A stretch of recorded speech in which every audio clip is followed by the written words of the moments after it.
এবং এখানে আরেকটি তাক লাগানো কবর দেখতে পাওয়া যায়। সেটি হলো ছোট্ট অলির কবর।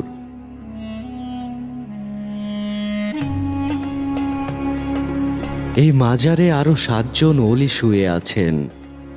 তার মানে খাদেম এবং ছোট্ট অলি সহ মোট 9 জন অলি শুয়ে আছেন এখানে।